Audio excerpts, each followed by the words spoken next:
Sophie se réveilla en sursaut. Le cœur battant. Quand son téléphone sonna à l'aube. C'était un appel anonyme. Une voix froide qui lâcha. La femme que tu aimes est ta demi-sœur?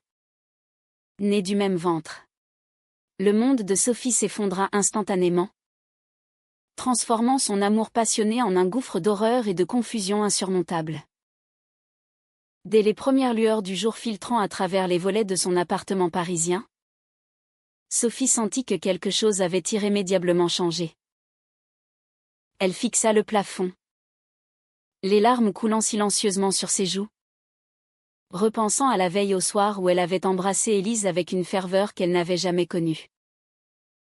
Comment pouvait-elle ignorer que cette connexion si profonde cachait un secret familial destructeur? Sophie avait 25 ans. Une jeune graphiste freelance vivant dans le quartier animé du Marais.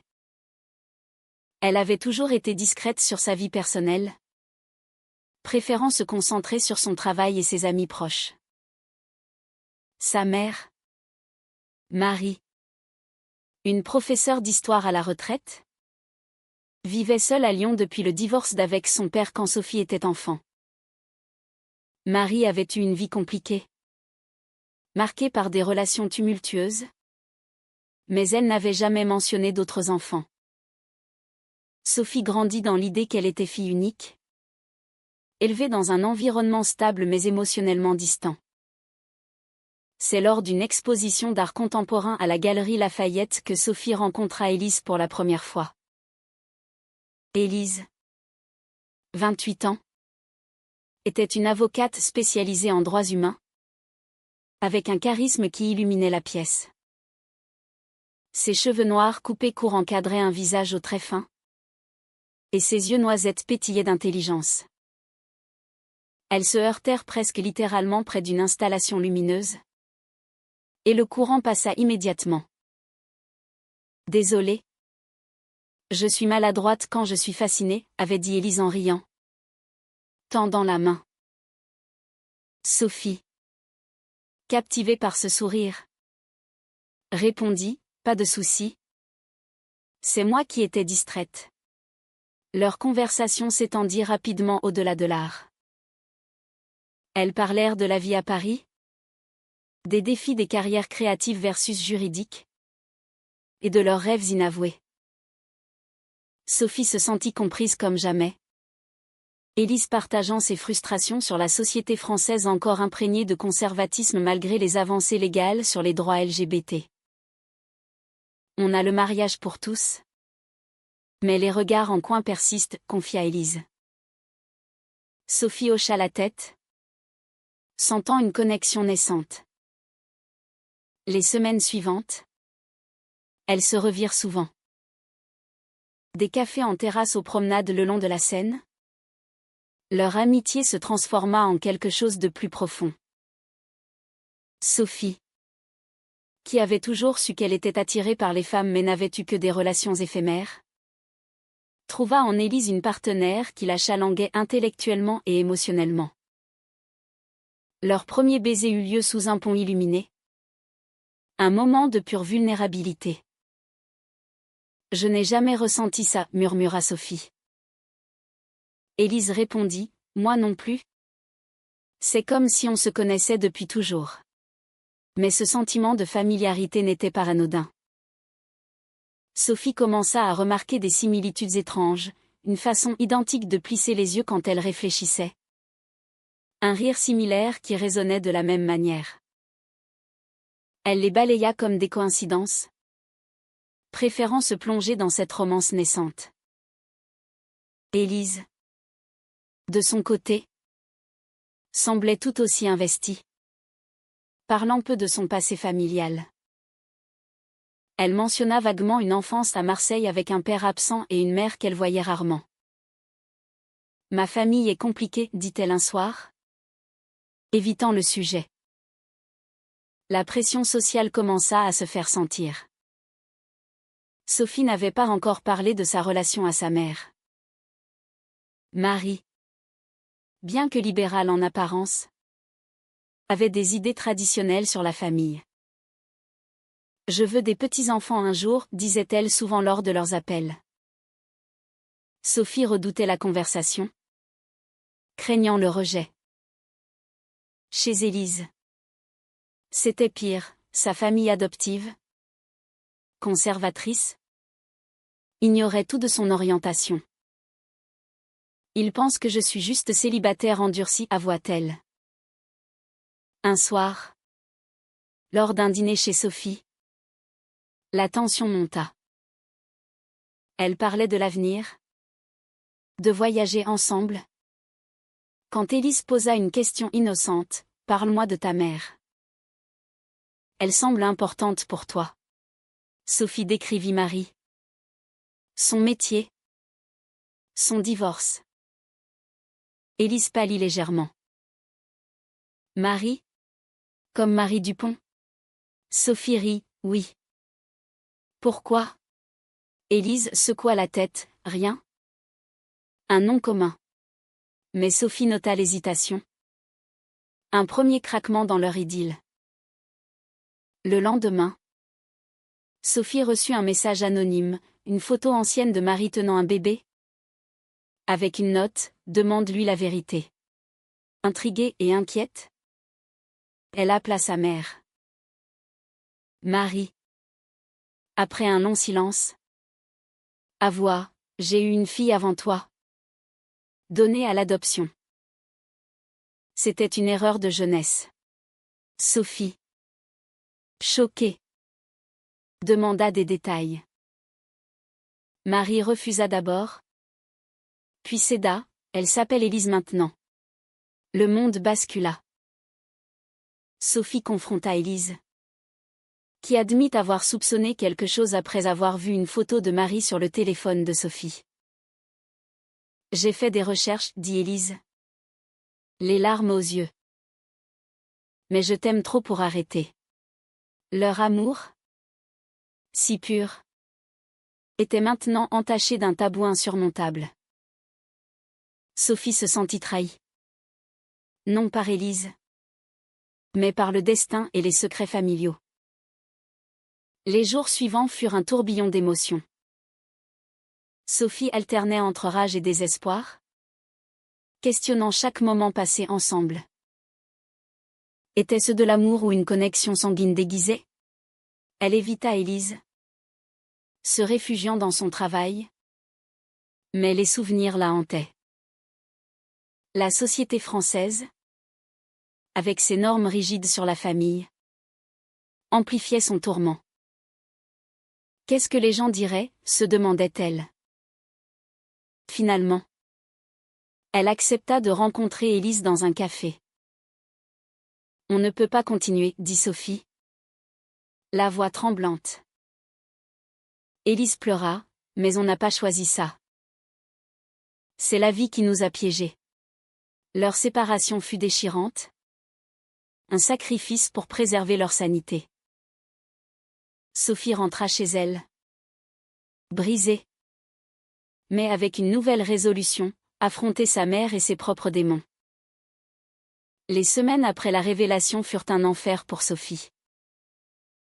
Elle errait dans les rues de Paris, évitant les endroits qu'elle avait partagés avec Élise. Le pont des Arts, autrefois symbole de leur amour, lui semblait maintenant maudit. Elle appelait sa mère quotidiennement, exigeant des explications. Marie, rongée par la culpabilité, raconta enfin son histoire. À 18 ans, elle avait eu Élise d'une relation fugace avec un homme marié. Pressée par sa famille conservatrice, elle avait donné l'enfant à l'adoption. C'était une autre époque, plaidait Marie. Les mères célibataires étaient stigmatisées. Sophie, furieuse, répliqua, « Et tu as gardé ça secret toute ma vie? Tu m'as privé d'une sœur ?» Marie proposa de venir à Paris pour discuter. Sophie accepta à contre-cœur. À son arrivée, Marie semblait vieillie de 10 ans, les yeux rougis. Elles s'assirent dans le salon exigu de Sophie. Une tasse de thé froid entre elles. Je pensais te protéger, dit Marie. Élise a été adoptée par une famille aisée à Marseille. Je n'ai pas suivi sa vie. Sophie explosa. Protégée? Tu as créé un chaos. J'ai aimé ma propre sœur. Marie pleura, avouant qu'elle avait appris l'existence de leur relation par un ami commun, mais n'avait pas osé intervenir. J'avais peur de te perdre. Cette confrontation ouvrit des plaies profondes. Sophie se questionna sur son identité, était-elle définie par ce secret familial? Elle consulta une thérapeute spécialisée en traumas familiaux. Les secrets comme celui-ci détruisent la confiance, dit la professionnelle. Sophie parla de ses sentiments pour Élise. Mélange d'amour et de répulsion. C'est incestueux. Même si on ne savait pas, confia-t-elle. La thérapeute encouragea l'exploration, l'amour n'est pas toujours noir ou blanc. Mais vous devez prioriser votre bien-être. Pendant ce temps, Élise luttait de son côté. Elle avait repris contact avec ses parents adoptifs, exigeant la vérité. Ils confirmèrent l'adoption, mais nièrent toute connaissance de Marie. Nous t'avons aimé comme notre propre fille, dirent-ils. Élise, blessée, se sentit déracinée. Elle travailla tard, évitant les amis qui posaient des questions sur sa rupture. Un soir, elle croisa Sophie par hasard dans une librairie du quartier latin. Leurs regards se croisèrent, chargés d'émotion. « On peut parler ?» demanda Élise. Sophie hésita, puis accepta. Assises sur un banc du jardin du Luxembourg, elles échangèrent des vérités douloureuses. Élise avoua avoir soupçonné la connexion plus tôt, en voyant des photos de famille. « J'ai ignoré les signes parce que je t'aimais, dit-elle. Sophie, en larmes, répondit, moi aussi. Mais maintenant, c'est impossible. Elles parlèrent des pressions sociétales, en France. Malgré les lois progressistes, les familles traditionnelles rejetaient souvent les relations non conventionnelles. Et si on était hétéro? Ce serait pire, nota Élise amèrement. Cette rencontre raviva des sentiments, mais aussi des conflits. Sophie rentra chez elle. Tourmentée par le choix, ignorer la biologie et poursuivre l'amour, ou respecter les normes morales? Elle appela une amie proche, Camille, qui savait pour sa sexualité. C'est fou, dit Camille. Mais l'amour vrai est rare. Peut-être que la société se trompe. Sophie douta, était-ce une excuse pour une erreur morale? Marie, sentant la détresse de sa fille, proposa une rencontre à trois. Pour guérir, dit-elle. Sophie refusa d'abord, craignant l'explosion. Mais la curiosité l'emporta. Elles se retrouvèrent dans un restaurant discret près de la tour Eiffel. Élise arriva en premier, nerveuse. Marie la reconnut immédiatement, les larmes aux yeux. Ma fille, murmura-t-elle. Élise, froide, répondit, vous m'avez abandonnée. La tension était palpable. Sophie observa, déchirée entre compassion et colère. La discussion tourna au vinaigre. Marie s'excusa, expliquant ses circonstances. Élise accusa, vous avez choisi la facilité. Sophie intervint, arrêtez. C'est ma vie que vous avez brisée. Elles partirent en larmes, sans résolution. Ce soir-là, Sophie décida de prendre du recul, voyageant à Lyon pour réfléchir. Là, Elle explora son passé, visitant les lieux de l'enfance de Marie. Elle comprit les pressions d'une société patriarcale des années 70. Mais cela n'apaisa pas sa douleur. De retour à Paris, elle reçut un message d'Élise: « Je ne peux pas t'oublier. » Sophie, tentée, répondit: « Moi non plus. » Mais quel prix paierons-nous ? Leur dilemme s'intensifia, menaçant de les consumer. Les mois suivants virent Sophie plongée dans une spirale de doute. Elle quitta son emploi freelance, incapable de se concentrer, et accepta un poste stable dans une agence publicitaire. Le rythme effréné l'aidait à oublier, mais les nuits étaient hantées par des rêves d'Élise. Elle rejoignit un groupe de soutien pour personnes LGBT confrontées à des traumas familiaux. Là, elle entendit des histoires similaires: rejets parentaux, secrets enfouis. La société nous force à nous cacher, partagea une membre. Sophie hocha la tête, réalisant que son cas était extrême, mais ancré dans des normes rigides. Élise, de son côté, se lança dans un combat professionnel, défendre une affaire de discrimination contre une femme lesbienne licenciée pour son orientation.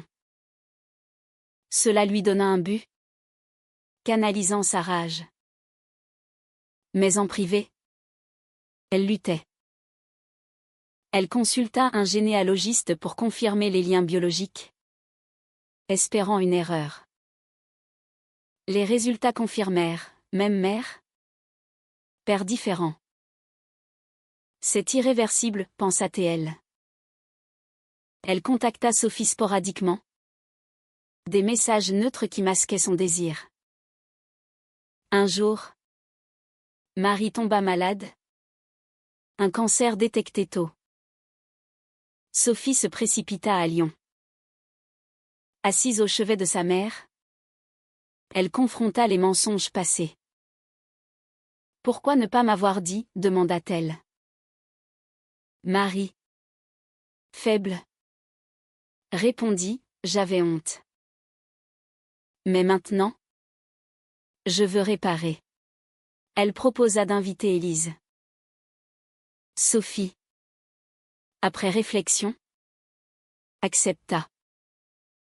Élise vint, hésitante. La réunion fut émouvante. Marie s'excusa sincèrement, racontant son histoire avec détail. Élise pleura, pardonnant partiellement. « J'ai une famille maintenant, » dit-elle. Sophie observa, sentant un lien se reformer, mais teinté d'ambiguïté. De retour à Paris, Sophie et Élise se revirent plus souvent, sous prétexte de soutien familial. Leurs conversations glissèrent vers l'intime. « Et si on essayait d'être sœurs ?» proposa Sophie. Élise rit amèrement. « Impossible. Après ce qu'on a partagé. » La tentation grandit, menant à un baiser impulsif lors d'une soirée arrosée. Elles s'arrêtèrent, horrifiées. « C'est mal, » dit Sophie. Élise répliqua: « Qui décide du mal ? La société ?» Ce moment déclencha une crise. Sophie confia à Camille, qui conseilla la prudence. L'inceste est tabou pour une raison. Mais Sophie argumenta: on n'a pas grandi ensemble. C'est différent. Le débat intérieur s'intensifia, opposant morale et désir. Élise, tourmentée, envisagea de déménager à l'étranger. Peut-être en Espagne, où les normes sont plus souples. Sophie paniqua à l'idée de la perdre. La pression familiale s'ajouta. Les parents adoptifs d'Élise apprirent la vérité via une fuite. Furieux, ils la déshéritèrent, l'accusant de perversion. « Tu nous as trahis », dirent-ils. Élise, dévastée, se tourna vers Sophie. Je n'ai plus rien. Sophie l'accueillit, offrant un refuge temporaire. Vivre ensemble raviva les flammes, mais aussi les conflits. Des disputes éclataient, on ne peut pas ignorer la biologie, criait Sophie. Élise répondait, l'amour transcende ça. Un soir, lors d'une manifestation pour les droits LGBT à la place de la République, elles se retrouvèrent au milieu de la foule. Les slogans sur l'égalité résonnaient, contrastant avec leurs dilemmes personnels. Une amie les vit ensemble, posant des questions. Sophie mentit. Mais le mensonge pesa. On vit dans l'hypocrisie, dit-elle à Élise. Marie, en rémission, insista pour une thérapie familiale. Elles acceptèrent. Le thérapeute explora les dynamiques, abandon, secret, attraction. Vous devez choisir, famille ou amour, posa-t-il. Sophie et Élise se regardèrent, indécises. La session révéla des vérités. Marie avait contacté Élise anonymement des années plus tôt, mais avait reculé. J'avais peur, avoua-t-elle. Élise, blessée, accusa, vous avez joué avec nos vies. La thérapie culmina en une décision, séparer pour guérir. Mais le cœur de Sophie saignait. Elle écrivit une lettre à Élise, je t'aime, mais je dois choisir la morale. Élise répondit, la morale est subjective. Peut-être qu'on se trompe. Leur séparation semblait inévitable. Mais le destin en décida autrement. La crise atteignit son paroxysme quand Sophie découvrit qu'Élise avait entamé une relation avec une collègue. Pour passer à autre chose. Jalouse. Sophie confronta Élise dans son bureau. Tu m'abandonnes, cria-t-elle. Élise, les yeux emplis de larmes, répondit, je souffre autant que toi. Mais on ne peut pas vivre dans le limbo. La dispute dégénéra, révélant des frustrations accumulées. Sophie partit en claquant la porte, se sentant trahie une fois de plus. Seule, elle réfléchit aux choix moraux. En France, l'inceste entre adultes consentants n'était pas illégal sinon consanguin direct, mais socialement condamné. Elle lut des articles sur des cas similaires, des débats éthiques. Est-ce nature ou nurture, se demanda-t-elle. Ses amis, informés partiellement, offraient des avis divisés. Camille, protège-toi. Un autre, suis ton cœur. Marie, guérie, vint à Paris pour soutenir Sophie. Elles parlèrent longuement. J'ai commis des erreurs, admit Marie. Mais vous n'êtes pas obligé de payer pour ça. Sophie pleura, pourtant. On paie. Marie suggéra une distance géographique. Élise pourrait retourner à Marseille. Sophie refusa, ce n'est pas si simple. Élise, de son côté, rompit avec sa collègue, réalisant que c'était une distraction. Elle contacta Sophie, rencontrons-nous une dernière fois. Elles se virent au musée du Louvre, devant la Vénus de Milo, symbole de beauté interdite. On est comme elle, incomplète sans l'autre, dit Élise. Sophie, émue, avoua, je ne sais plus ce qui est bien. Elles marchèrent, discutant des sacrifices.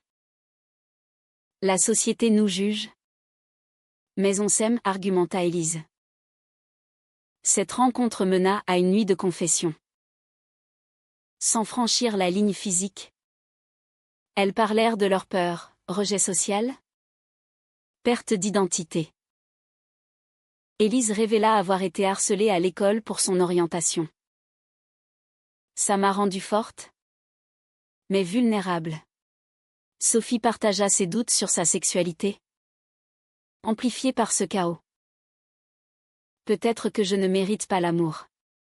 Le lendemain, un scandale éclata, un journaliste, informé par les parents d'Élise, publia un article anonymisé sur deux sœurs tombées amoureuses. Paris bruissait de rumeurs. Sophie, paniquée, se cacha. Élise affronta, c'est notre vie privée. Mais le dommage était fait. Amis distants, collègues suspicieux. La pression sociale culmina en une perte d'emploi pour Élise.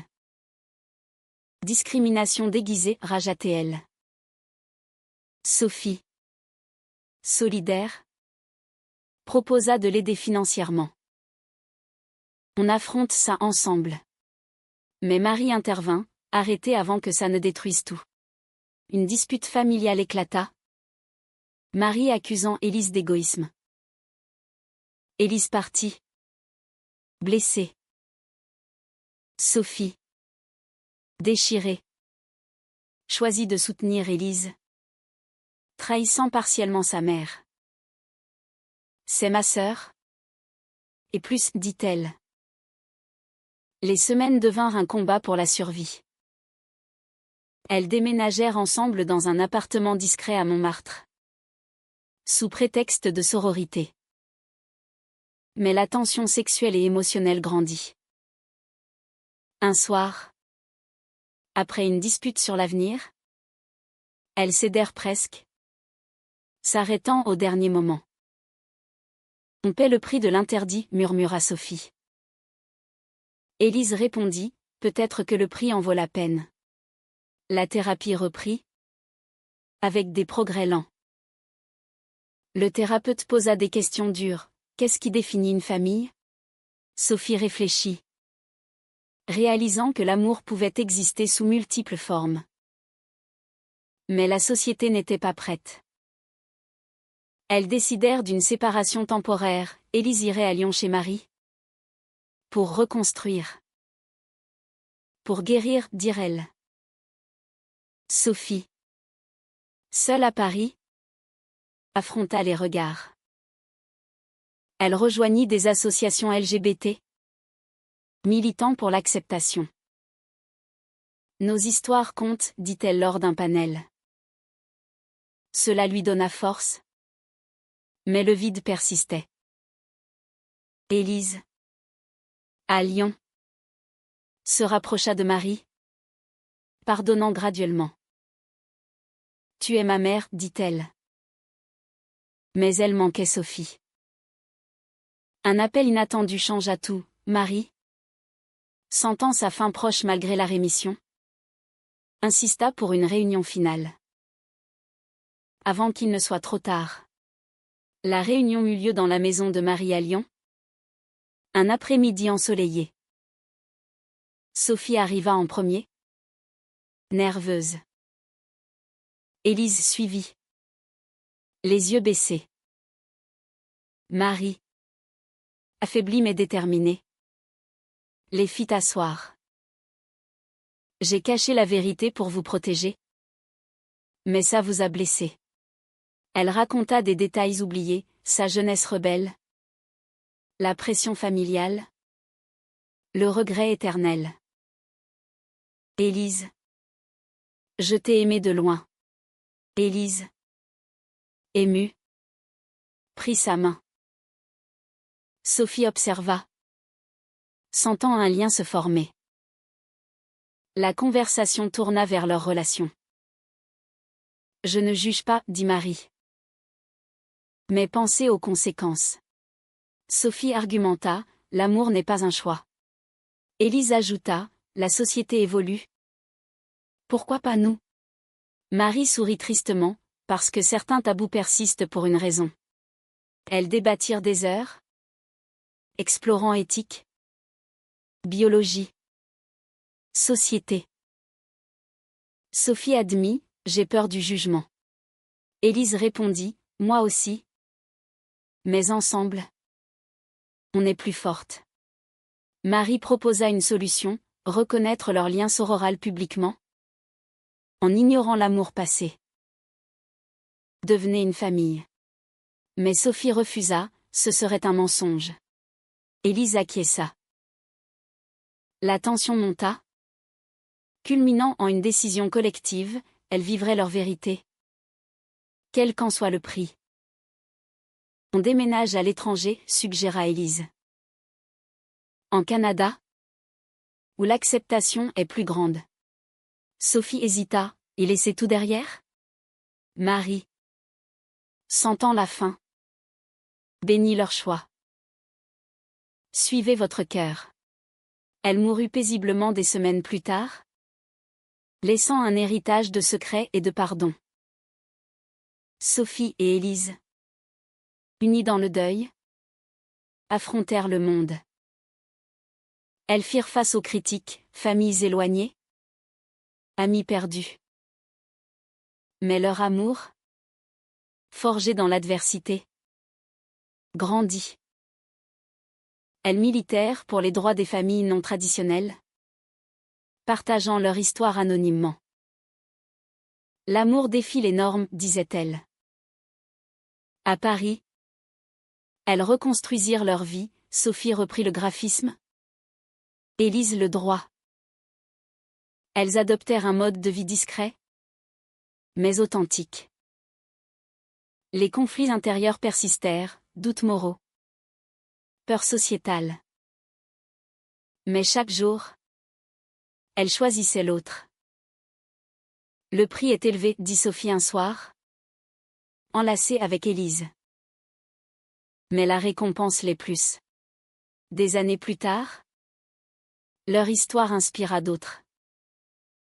Sophie écrivit un livre, masquant les détails, sur les secrets familiaux et l'amour interdit. Élise défendit des cas similaires. Elles trouvèrent la paix, mais pas sans cicatrices. La société française évoluait lentement, avec des débats sur l'inceste consenti. Elles restèrent unies, prouvant que l'amour pouvait transcender. Pourtant, une question lingera toujours, était-il juste de poursuivre cet amour malgré le lien sanguin? Ou la morale sociétale aurait-elle dû primer?